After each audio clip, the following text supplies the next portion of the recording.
तो obviously you are right कि PTI का पीटीआई से ही मुकाबला था, लेकिन ऐसा नहीं था कि हम उनको टिकट नहीं देना चाह रहे थे। हमने कंसिडर कर दिया था। मुबारक ज़ेब मेरे पास आया भी था और हम सोच भी रहे थे। हुआ बेसिकली ये था कि मुबारक ज़ेब से पहले ये सीट हमने जो टिकट नहीं दिया था वो रेहान ज़ेब साहब थे, और वहाँ पे हमने 2 टिकट दिए। इन 8 पे हमने ज़फ़र साहब को टिकट दे दिया था, और रीज़न बीइंग कि ये हमारे पहले से MNA थे, तो इसलिए हमारा फैसला था कि हम जो MNAs हैं हमारे वो इनकम्बेंट MNA सख्त वक्त में रुके थे, तो हम उनको टिकट देंगे। दूसरा टिकट हमने दे दिया था गुलदाद साहब को।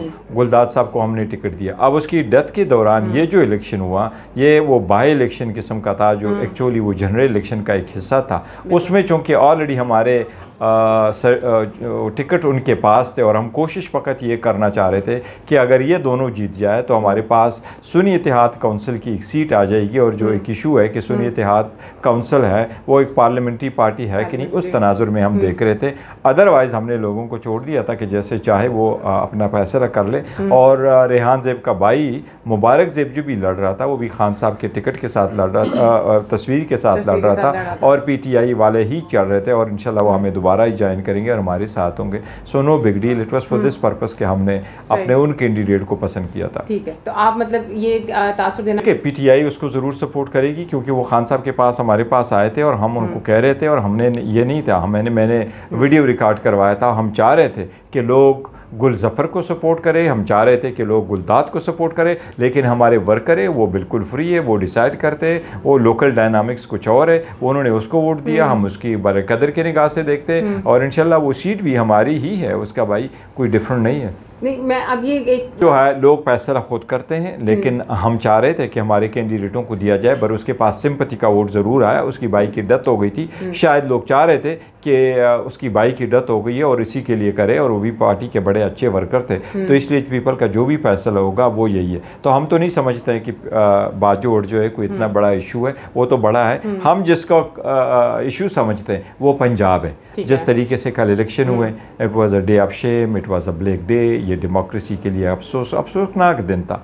आप इलेक्शन करवाते हैं, लोगों को मुंतखब करवाते हैं, वोट ही जमहूरियत है, और सही वोट का इस्तेमाल करना ही पार्लियामान को मजबूत करता है। कल जिस तरीके से हमने देखा वो तो एक तमाशा लगा हुआ था। जिस दिन का पोलिंग स्टेशन पे मैं गया, मैं गुजरात का विज़िट किया, वहाँ तो पहले से वोट डल चुके थे। मुझे पोलिंग स्टाफ ने कहा कि 120 वोट यहाँ पोल हो चुके हैं, लेकिन ये 3 जो डब्बे हैं, बॉक्सेस हैं, ये ऑलरेडी फिल हो चुके हैं। सुबह लोग आए थे और ये वो बैलेट बॉक्सेस है जो इस्तेमाल हुए। ये no other than the polling staff ने मुझे कहा, और पोलिंग स्टाफ ने मुझे पुलिस के सामने कहा, कैमरे के सामने कहा, और बाद में आकर के मैंने कैमरे पे कहा, बट इलेक्शन कमीशन ने कुछ भी नहीं किया। मुझे दूसरा वहाँ किला दिलदार है, वहाँ एक जगह, वहाँ मैं चला गया, दरवाजे उन्होंने बंद किए थे, पर एक आवाज़ आई कि जी चेयरमैन PTI आए। उन्होंने फ़ौरन खोले, मैं अंदर गया तो प्रिजाइडिंग अफसर ने कहा कि यहाँ तो 700 के करीब 750 टोटल वोट है, यहाँ तो 900 पोल करवा चुके हैं, तो उससे भी ज़्यादा हुआ है। दूसरे पोलिंग स्टेशन पे में हम जाते हैं, वहाँ कहते हैं जी सुबह से तो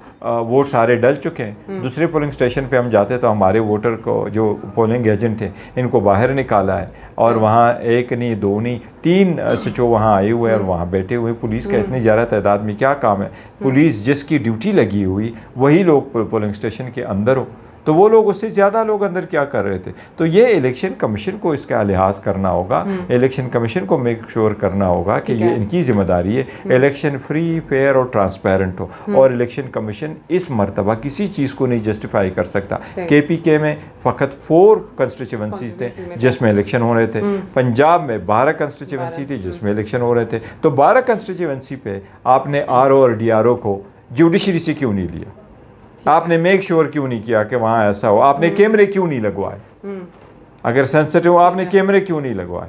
तो ये सारी चीज़ें जो है एक चार्जशीट है अगेंस्ट इलेक्शन कमीशन, और ये अब ख़त्म होना चाहिए।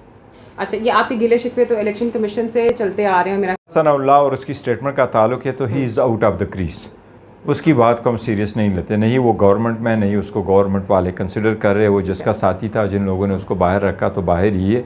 लेकिन अगर वो अदरवाइज़ हमें कहते हैं जो मुस्लिम लीग वाले कि वो कहे आए हमारे साथ डील करें, मैं उनसे सिर्फ एक चीज़ बात हूँ, आप भाई बताओ, आप तो सिर्फ पिता काटने वाले, आपके पास कहाँ का पावर है? क्या आपके पास इख्तियार है? आपको मियाँ साहब के पास इख्तियार नहीं है, शहबाज शरीफ के पास इख्तियार नहीं है, इंटीरियर मिनिस्टर के पास इख्तियार नहीं है। तो जिनके पास इख्तियार नहीं हो, पिता काटने वाले, ख़ुद पिता काटने वाले, उनके साथ बैठ के बात क्या करनी है? So is out of question. So there is no talk with Maulana There at is all. no talk. There is no talk with the PMLN. There is no talk with People's Party. There is no talk with the MKM.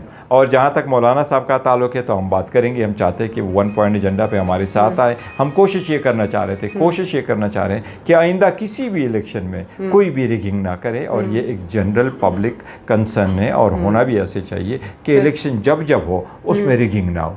कोई भी जो आवाम की मर्ज़ी है, जिसको vote देना चाहे, अच्छे बुरे को, वो अच्छा फैसला कर लेते। ये आवाम का राइट है, कॉन्स्टिट्यूशनल राइट उनका है, वो फैसला करे। वो जिसको वोट देना चाहे वो वोट दे दे। ठीक है। अच्छा, एक और 70 मेंबर्स है, आपस में इख्तिलाफ राय ज़रूर होता है। और देखो, हम किंग पार्टी नहीं है, ऑपरेसिव पार्टी नहीं है कि मैं एज ए चेयरमैन बैठ करके कहूँ कि आप लोगों ने नहीं कुछ कहना, मैं आपको बता रहा हूँ, जस्ट नोट कर लें। We are not communist, we are not socialist, we are democratic, we want to listen to everyone. वो आकर के दिल खुल के अपनी राय का इजहार करते हैं। एग्रेसिव भी हो जाते हैं फिर भी सुनते हैं, अगर पोलाइटली कहते हैं फिर भी सुनते हैं। मैं कभी एग्रेसिव नहीं होता, बट आई डोंट माइंड अगर कोई एग्रेसिव है। देखिए, नहीं typical Pashtun. Being a chairman of a party is very tough, it's very challenging. और specially being a chairman of Pakistan Tehreek Insaf is very challenging. आपको गुस्सा नहीं आता? जैसे नहीं, मुझे नहीं आता, मैं सारों को चलता हूँ, मैं सबको सुनता हूँ। और मैंने तभी आपको कहा कि being a chairman is very challenging. अगर मैं उन लोगों के साथ गुस्सा करूँ, वो किसके पास जाएंगे? वो आपस में गुस्सा करते हैं, मैं इंटरवीन करता हूँ। लेकिन मैं अकेला नहीं करता, मेरे साथ उमर यूब साहब है, शिबली फराज साहब है, असद केसर साहब है। और देखो, हम एक टीम वर्क काम कर रहे हैं, हम टीम वर्क काम कर रहे हैं। खान साहब के इंस्ट्रक्शन, खान साहब की अप्रूवल, सब बातों पे ले रहे हैं, लेकिन हम टीम वर्क करना चाहते हैं। भाई, ये आपको यकीन दिलाता हूँ कि अगर वो इख्तिलाफ राय रखते हैं तो उनका राइट है। अग्रेसिवली रखे, पोलाइटली रखे, वो इंटरनली हमारे साथ जिक्र करे, वी डोंट स्टॉप देम। मैं इसलिए आपको कह रहा हूँ कि हम डेमोक्रेटिक है, डिक्टेटोरियल नहीं है। न उन पे प्रेशर डालते हैं कि आप ना बोले, न उनको पिन पॉइंट करते हैं कि आपने ये बोलना है पर ये बात आप कर नहीं सकते। You are cut off. आपने एक मरतबा इख्तिलाफ किया, नेक्स्ट टाइम आप नहीं आएंगे। नहीं, हम कहते हैं कुल की बात करो, जो फैसला हो जाता है वो कंसेंसस से डिसाइड कर लेते हैं और फिर सब लोग उसको फॉलो करते हैं। So last question from you is concern नहीं है, लेकिन हम बहुत ज़्यादा कंसर्न है, उसके वोटर सपोर्टर और पूरा पाकिस्तान कंसर्न है। खान साहब कब निकलेंगे? तो सबसे पहली बात तो ये कम कंसंट्रेट करें, खान साहब जल्द से जल्द निकले और उनकी केसेस की जल्द से जल्द फैसला लें।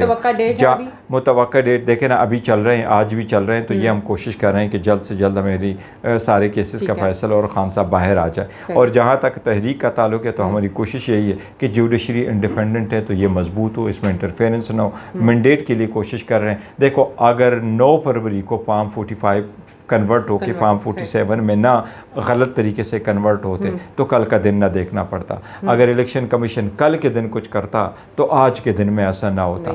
इलेक्शन कमीशन की जिम्मेदारी है कि वो लोग जिसको सारी दुनिया कहती है आपके पास मैंडेट नहीं है, आप चोर है, मैंडेट चोर है, आपके पास इख्तियार नहीं है, वो अगर आप पार्लियामेंट में बैठेंगे तो आवाम की क्या नुमाइंदगी कर लेंगे और आवाम के लिए क्या खिदमत करेंगे? बिल्कुल सही। बहुत शुक्रिया।